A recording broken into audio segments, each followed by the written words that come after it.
कशी असती?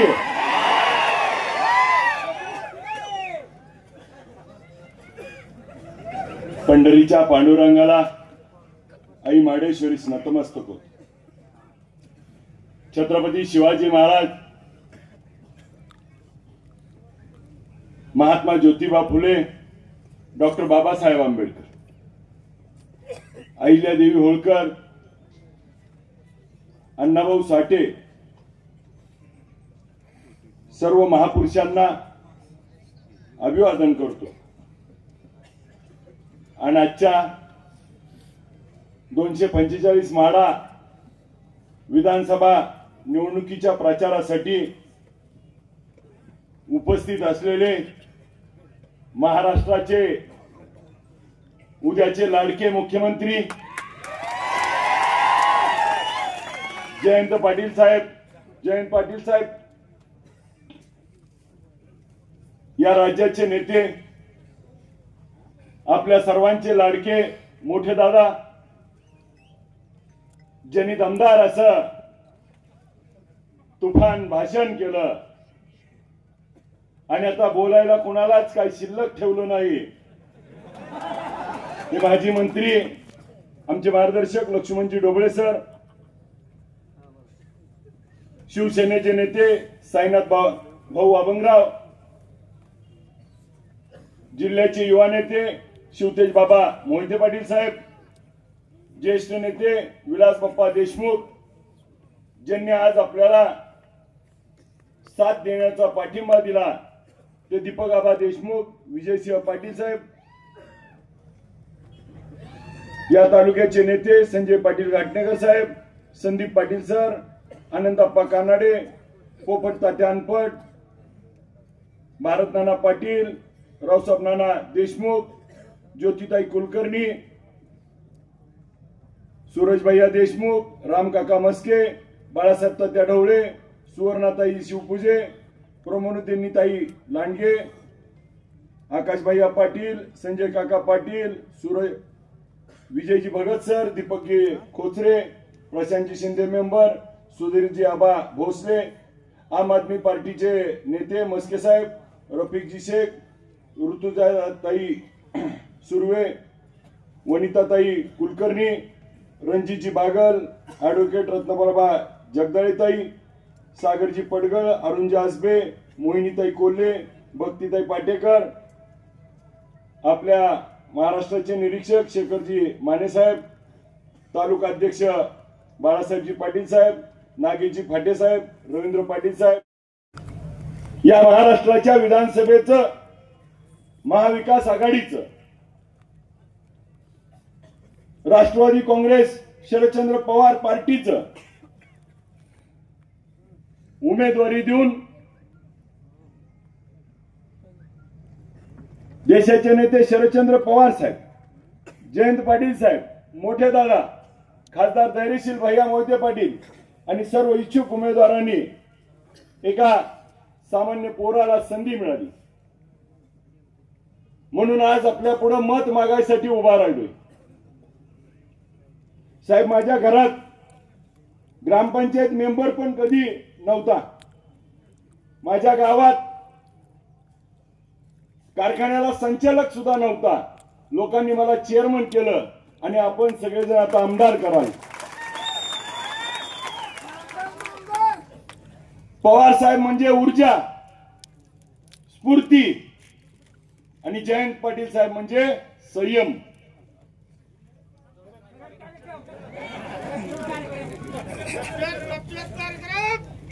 आता पाटील साहेब गद्दारांचा टप्प्यात घेऊन कार्यक्रम करणार आहेत. साहेब, या विठ्ठल कारखान्याची निवडणूक लढलो. विठ्ठलच्या निवडणुकीमध्ये बंद पडलेला कारखाना चालू करून शेतकऱ्याला मागची बिलं देऊन 2500 रुपये भाव दिला आणि गेल्या हंगामात जिल्ह्याच्या दराची स्पर्धा लावली.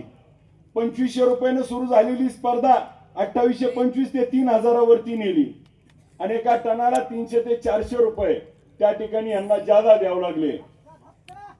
आणि मग पवार साहेबांच्या कार्यक्रमात कापसेवाडीत बोलताना धक्का म्हणून बोललो आणि तो शब्द प्रसिद्ध झाला. यावर्षी दराची स्पर्धा पुन्हा सुरू झाली. 3500 रुपये साहेब आम्ही दर म्हणलो, ते म्हणले देता येत नाही, परवडत नाही. आणि परत त्यांनी सांगितलं 1 रुपया जास्त देतो. मग आम्ही म्हणलं तुम्ही 1 रुपया तर आम्ही 2 रुपये जास्त देतो. परंतु त्यानंतर बोलायचे बंद झाले. आणि मग कारखान्यावर कर्ज किती आहे, कारखाना असाच आहे, तोट्यात आहे वगैरे सांगायला लागले. मी या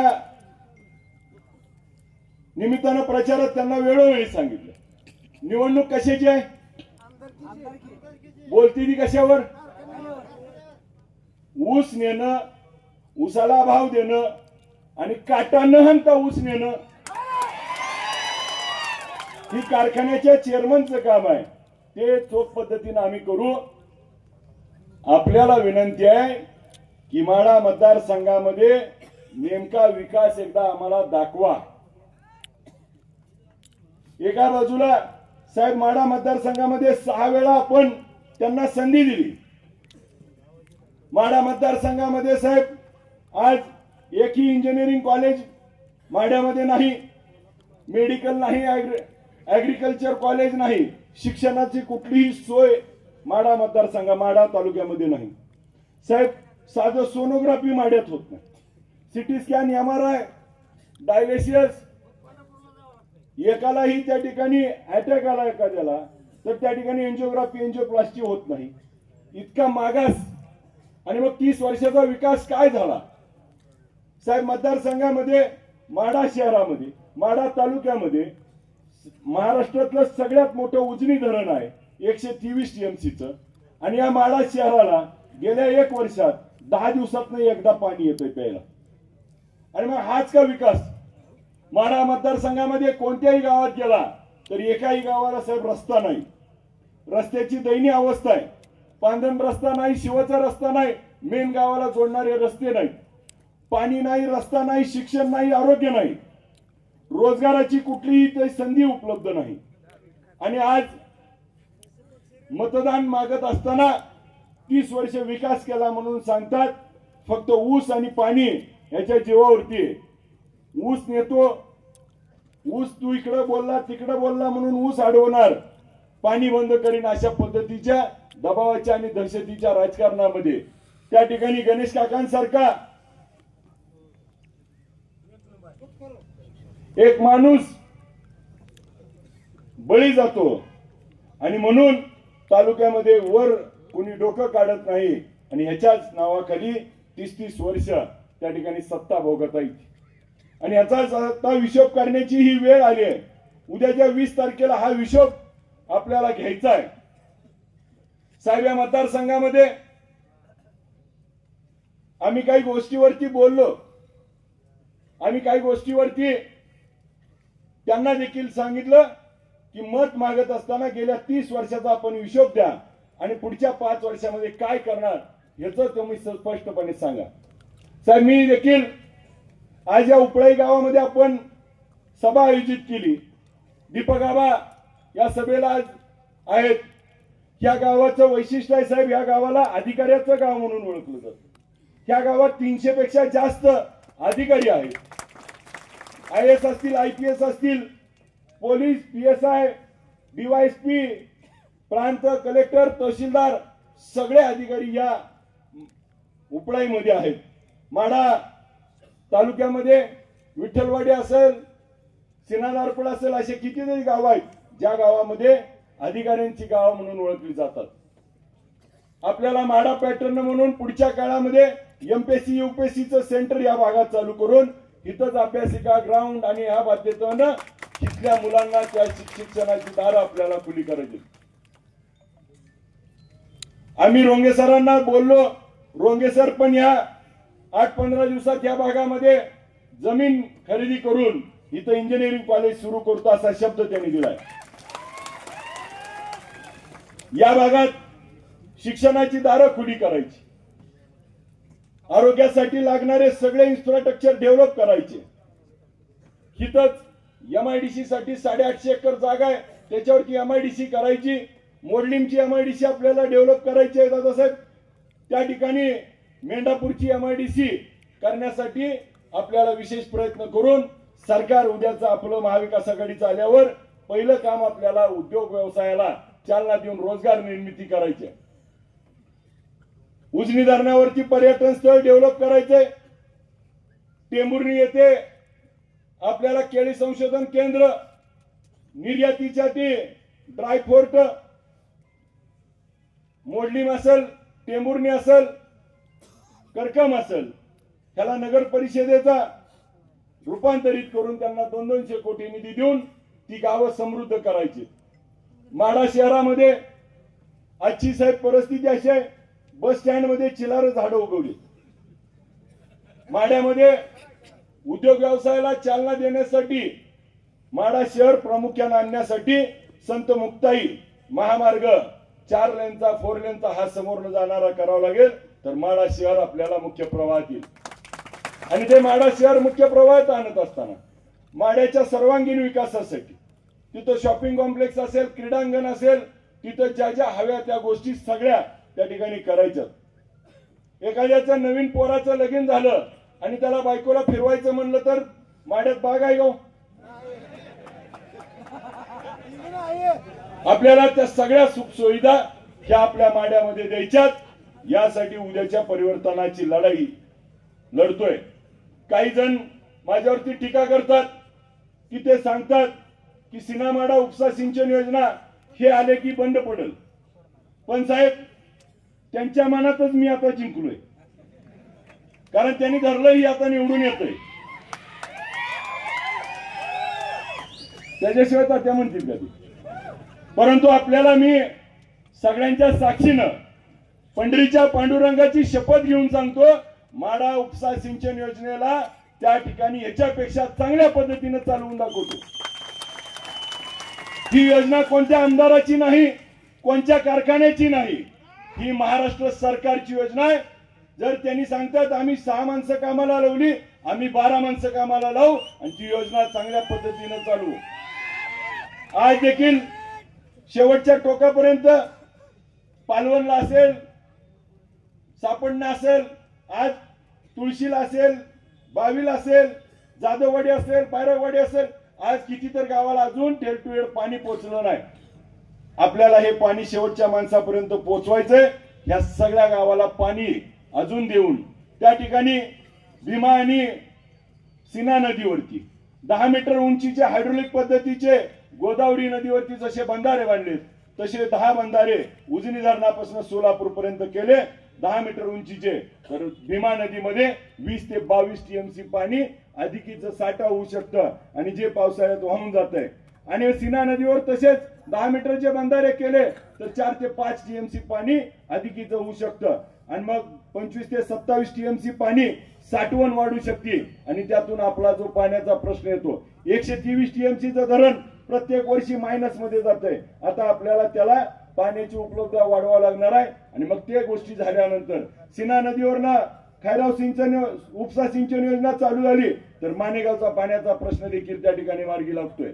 असे किती तर आपल्याला प्रयोग करून आपल्याला या माध्यमातून शेवटच्या माणसापर्यंत पाणी पोहोचवायचंय. आणि ते पाणी पोहोचवण्याची जबाबदारी पुढच्या काळामध्ये आम्ही सगळेजण त्या ठिकाणी एक संघ राहून त्या ठिकाणी करणार आहोत. आपल्याला त्यांना आज बोलायला काहीच नाही, टीका टिप्पणी करण्याशिवाय दुसरा मार्ग नाही. आज त्यांना 30 वर्षात काय केलं हे सांगता येत नाही. आज एका सुनील दगडू भिसे उजनीचा मुलगा आहे, आलाय का? आता ते रस्ता व्हावा म्हणून समोरच्या उमेदवाराला विचारलं तर यांना धक्काबुक्की करून त्या ठिकाणी मारहाण करण्याचा प्रयत्न केला. म्हणजे ही दहशत जी आज करायला लागलेत ह्याचं उद्या उत्तर आपल्याला 20 तारखेला तुतारी वाजवणाऱ्या माणसाच्या पुढचं बटन दाबून आपल्याला उत्तर द्यायचंय. त्या ठिकाणी अशा कितीतरी गोष्टी आज आपल्याला बघायला मिळतात की आपल्या भागात केळी उत्पादन होतंय, द्राक्ष उत्पादन होते, आपल्या इथे टोमॅटो होतोय, डाळिंब होतोय, बोर होतीये, कांद्याचं उत्पादन होतंय. ह्या सगळ्याला आपल्याला मार्केट उपलब्ध करून द्यावं लागणार आहे. आज बेदाणा मोठ्या प्रमाणामध्ये मानेगाव गटात होतो, आपल्या इथं बावी वगैरे भागामध्ये होतो. परंतु त्याला साहेब आपण सरकारमध्ये आल्यावर मुख्यमंत्री झाल्यावर शालेय आहारामध्ये बेदाण्याचा समावेश केला तर ह्याचा उठाव वाढेल आणि माझ्या शेतकऱ्याला 2 रुपये जास्त मिळतील. आपल्याला अशा धोरणावरती भविष्य काळातलं काम करावं लागणार आहे। या राज्यामध्ये सरकार आल्यानंतर साहेब माझ्या माढा मतदारसंघामध्ये एकही ठिकाणी छत्रपती शिवाजी महाराजांचा अश्वारूढ पुतळा नाही। साहेब आम्हाला छत्रपती शिवाजी महाराजांचा अश्वारूढ पुतळा माढ्यामध्ये असेल, त्या ठिकाणी मोडलीमध्ये सर्व संघटना मागणी करतायत, मोडलीमध्ये, टेमुर्णीमध्ये, करकममध्ये, आणि ज्या ज्या गावात म्हणतील त्या त्या गावामध्ये छत्रपती शिवाजी महाराजांचं स्मारक उभा करायची। डॉक्टर बाबासाहेब आंबेडकरांचं स्मारक, महात्मा ज्योतिबा फुलेंचं, त्या ठिकाणी अण्णाभाऊ साठ्यांचं, अहिल्यादेवी होळकरांचं स्मारक, ही ऊर्जा देणारी स्मारक आहेत। हे आपल्याला उभा करून माझ्या पुढच्या पिढीला प्रेरणा देण्याचं काम आम्हाला पुढच्या काळात करायचंय। त्यासाठी उद्या महाराष्ट्रामध्ये सरकार येत असताना ह्या सगळ्या दिलेल्या वचनावरती आम्हाला साहेब काम करायचंय। काही लोकांनी आमच्यावरती वेगवेगळ्या पद्धतीने टीका करतायत, परंतु मी आपल्याला या टीकेच्या माध्यमातून एवढंच सांगतो, आपली मोठी सत्ता आहे, 30 वर्षाची सत्ता आहे, तुमच्याकडनं सत्तेतनं पैसा, पैशातनं सत्ता आणि गावगुंड तुम्ही सांभाळत असाल। तुमच्यावरती बोलणारी, आमच्यावरती बोलणारी कितीतरी तुम्ही सोडली, परंतु माझ्या समोर बसलेली जनता माझ्या पाठीशी असल्यावर मी तुमच्या सारख्याला त्या ठिकाणी भीक घालत नाही। मला आपल्याला या निमित्तानं त्यांना देखील विनंती करून सांगायचे, डॉक्टर बाबासाहेब आंबेडकरांनी घटनेमध्ये सांगितलं की राजाचा मुलगा आता राजवाड्यात जन्मणार नाही, राजाचा मुलगा आता मतपेटीतून जन्माला येईल। आणि बाबासाहेबांनी दिलेल्या घटनेच्या आधारावरती मला निवडणूक निर्णय लढण्याचा अधिकार मिळालाय आणि मला पवार साहेबांचा, जयंत पाटील साहेब मोठ्या दादांचा आशीर्वाद मिळालाय। धैर्यशील भैया, शिवतेज बाबा आणि सगळे नेते मंडळी पाठीशी उभा आहेत।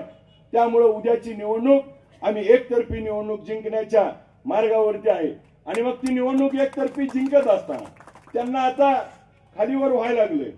साहेब मध्ये आपल्याकडे येत होते तिकीट मागायला, ते तिकीट मागायला आल्यावर नेहमी आपण बघितलं 10 दिवस तुमच्यापाशी सकाळ दुपार संध्याकाळ रतीब लावल्यासारखीच असायची। एकदा साहेबांकडे जायची दादा, एकदा पाटील साहेबांकडे जायची, एकदा ताईंकडे जायची।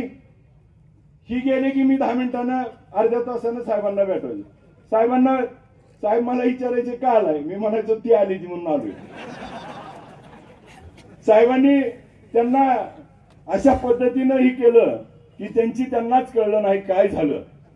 परंतु आज जर त्यांची परिस्थिती अशी आहे साहेब, समोरचा उमेदवार आम्हाला, आम्ही विजन मांडतोय, का मत द्यायचं, पुढच्या काळात काय काम करणार हे सांगतोय। समोरच्या उमेदवाराला जर विचारलं तुम्हाला का मत द्यायचं, तर ती सांगतोय आमच्या दादानी काम केलं होतं आणि म्हणून मला मत द्या।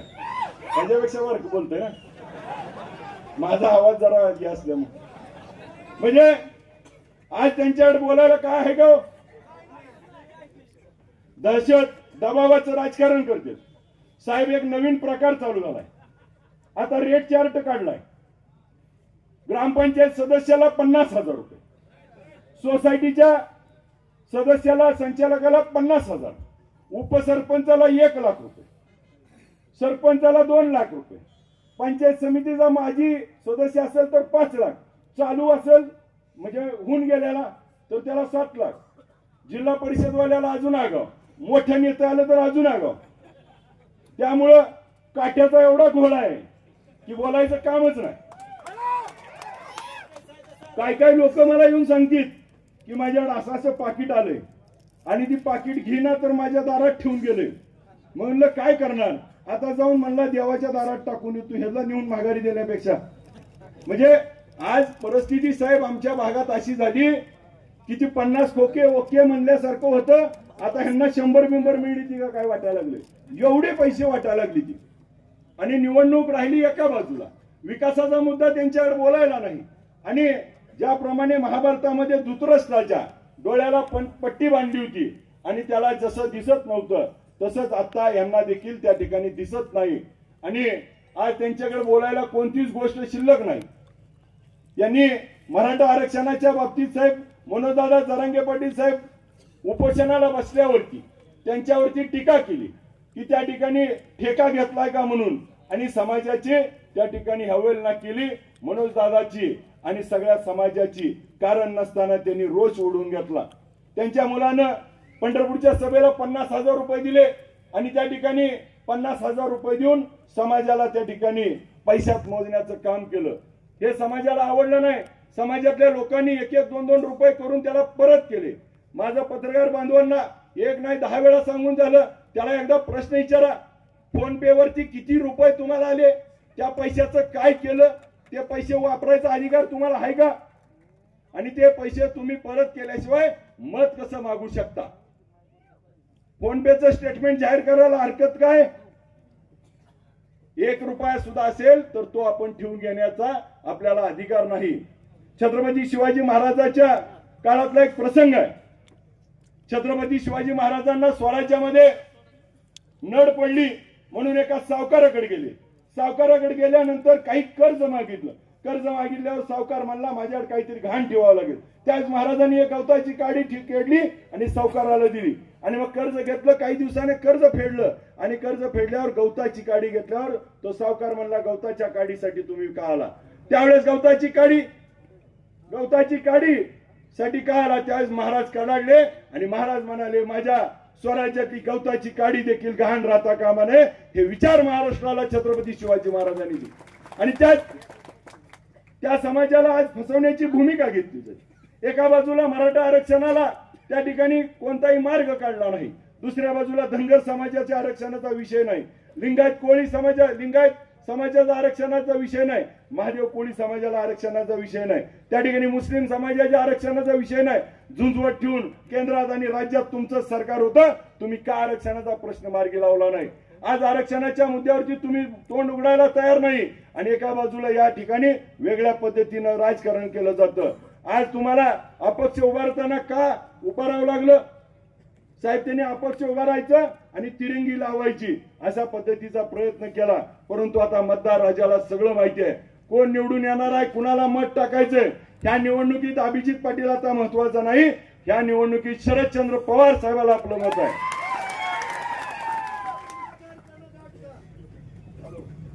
साहेब ज्यावेळेस तिकिटाचा गोंधळ चालू होता, तिकीट जाहीर होणार, आज ह्याला मिळणार उद्या त्याला मिळणार, असे बरेच प्रसंग होते. शेवटी तिकीट मिळालं.